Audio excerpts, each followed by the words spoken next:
नमस्कार, प्रिया बेसिक स्टिचिंगमध्ये आपल्या सगळ्यांचं मनापासून स्वागत। सध्या इंस्टाग्राम आणि यूट्यूबवरती ही ब्लाउज डिझाइन खूपच व्हायरल आहे। तर याचं कटिंग कसं करायचं आहे ते अगदी सोप्या पद्धतीमध्ये या व्हिडिओमध्ये मी शेअर केलेलं आहे।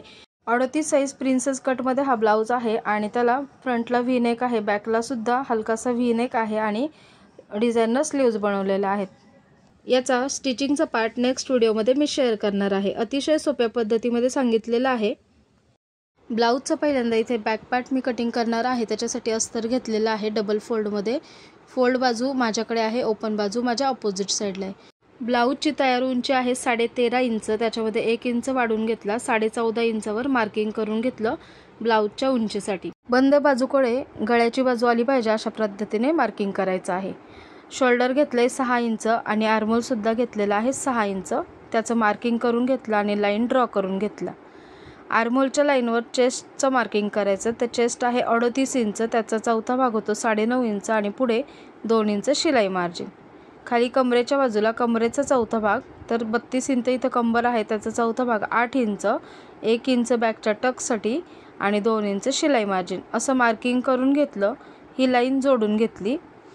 बॅकच्या आर्महोलसाठी आता मार्किंग करून घ्यायचं। तर कॉर्नरमधून 1.5 इंच मार्किंग केलेलं आहे आणि इथे गोलाकार असा आकार देऊन घेतलेला आहे आर्महोलचा।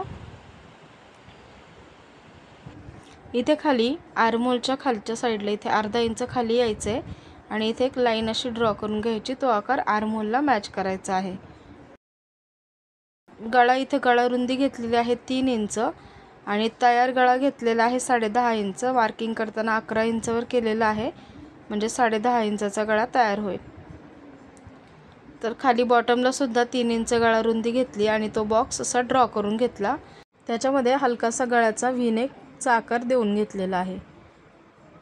आता टक्सचं मार्किंग करायचे। आडवा 4 इंच आणि उभा 4 इंच असा दोन्ही बाजूला अर्धा इंच म्हणजे टोटल 1 इंचचं टक्सचं मार्किंग करून घेतले।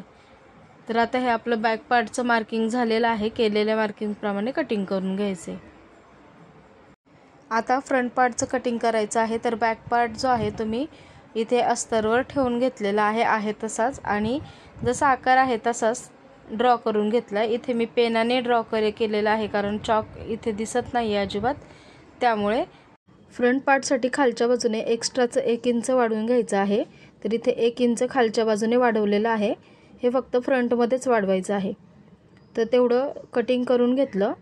फ्रंट भागाचं मार्किंग करण्यासाठी 3 इंच गळा रुंदी घेतली आणि पुढचा गळा तयार आहे 6 इंच, 6.5 इंचावर मार्किंग करून घेतलं। अर्धा इंच शिलाई मार्जिन। बॉटमला पण 3 इंच गळा रुंदी ठेवलेली आहे आणि त्याचा बॉक्स ड्रॉ करून घेतला आणि याच्यामध्ये गळ्याचा आकार देऊन घेतलेला आहे। टक्स पॉईंटचं मार्किंग करून घ्यायचं आहे। तर इथे आडवं 4 इंचावर मार्किंग केलंय आणि इथे उभं सुद्धा 4 इंचावर मार्किंग केलंय। जे 1 इंच आहे ते सोडून वरती 4 इंचावर मार्किंग केलेलं आहे। ही लाईन ड्रॉ करून घेतली। आता इथे आर्महोलचं जे माप आहे ते पण ड्रॉ करून घेतलं, म्हणजे आकार द्यायला सोपं जाईल। तर इथे आर्महोलसाठी इथे मार्किंग करून घेतलेलं आहे परत एकदा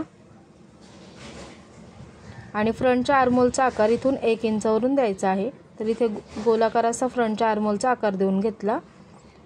आता प्रिन्सेसचा आकार देण्यासाठी इथे हा पॉइंट आर्महोलमध्ये जोडून घेतला। त्याच्यानंतर इथे अर्धा इंच आतमध्ये एक मार्किंग केलंय आणि हा पॉइंट इथून असा क्रॉसमध्ये जोडून घेतला। त्याच्यानंतर इथून ज्या आतमध्ये मार्किंग केलं अर्धा इंच तिथून 2 इंचाचा टक्स घ्यायचा आहे।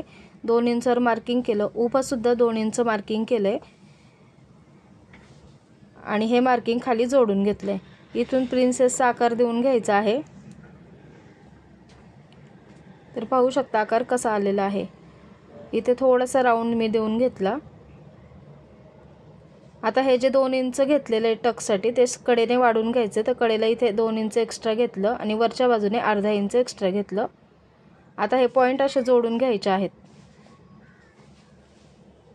टक्सचा पॉइंट असा इथे क्रॉसमध्ये जोडून घ्यायचा आहे आणि या बाजूचा पॉइंट जो आहे तो हुकायच्या पट्टीच्या साईडला जोडून घ्यायचा आहे।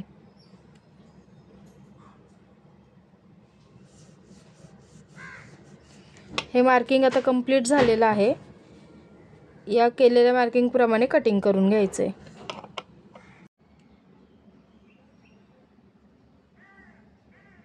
आता व्यवस्थित इथे हे जे क्रॉस आहे ते पण व्यवस्थित कटिंग करून घेतलं आहे आणि फ्रंटच्या आर्महोलचा आकार इथे कट करायचा आहे। त्याच्यानंतर हा मधला जो पॉईंट आहे तो कट करून घ्यायचा आहे, हा टक्स कट करून घ्यायचा आहे। तर असं फ्रंट पार्टचं आपल्याला हे कटिंग मिळालेलं आहे। आता इथे गळ्याचा जो आकार आहे तो सुद्धा मी इथे कट करून घेतलेला आहे।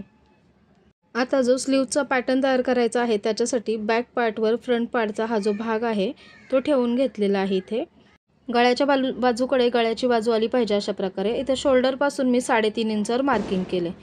तुम्ही 4 इंच सुद्धा घेऊ शकता किंवा 4.5 इंच सुद्धा घेऊ शकता, जेवढी स्लीव्स खाली हवी आहे त्याप्रमाणे घेऊ शकता। इथे 3.5 इंचवर मार्किंग केलं। आता हे कटिंग करून घ्यायचं आहे। बॅक पार्टला इथे मी गळा कटिंग केलं नाही, त्याच्यामुळे इथे मी सेपरेट मार्किंग केले 3.5 इंच। आता हे कटिंग करून घेतलं तर इथे बॅक साईडला पण 3.5 इंचचं मार्किंग केलं आणि ही पट्टी सरळच अशी कट करून घेतली, कारण गळा इथे तयार करायचा आहे त्याच्यामुळे गळा मी कटिंग केलेला नाही आहे। आणि फ्रंट पार्टला जे 3.5 इंचचं मार्किंग होतं ते कटिंग करून घेतले। तर अशा प्रकारे हे कटिंग झालेलं आहे। या व्हिडिओमध्ये या ब्लाऊजचं कटिंग दाखवलेलं आहे आणि नेक्स्ट व्हिडिओमध्ये याचं स्टिचिंग दाखवणार आहे। तर पार्ट 1 आणि पार्ट 2 असे 2 व्हिडिओ येतील। तर त्याच्यामध्ये स्टिचिंग संपूर्ण दाखवलेलं आहे, म्हणजे डिटेलमध्ये सांगता येतं। तरी मी इथे मेन फॅब्रिकवर मी हे सगळं कटिंग करून घेतलेलं आहे आणि हे स्लीव्ससाठी कटिंग करून घेतलेलं आहे। तर स्लीव्ससाठी असे 2 सेपरेट पीस कटिंग करून घेतलेले आहेत। त्याचं मेजरमेंट आहे 20/8 इंचाचं। आता याचा स्टिचिंगचा व्हिडिओ पाहण्यासाठी चॅनलला सबस्क्राइब करून ठेवा, म्हणजे तुम्हाला माझा व्हिडिओ आला की त्याचं नोटिफिकेशन मिळेल आणि व्हिडिओ पाहता येतील। स्टिचिंगच्या व्हिडिओची लिंक सुद्धा तुम्हाला या व्हिडिओच्या डिस्क्रिप्शन बॉक्समध्ये मिळेल। तर चॅनलला सबस्क्राइब करून ठेवा। भेटूया नेक्स्ट व्हिडिओमध्ये। धन्यवाद।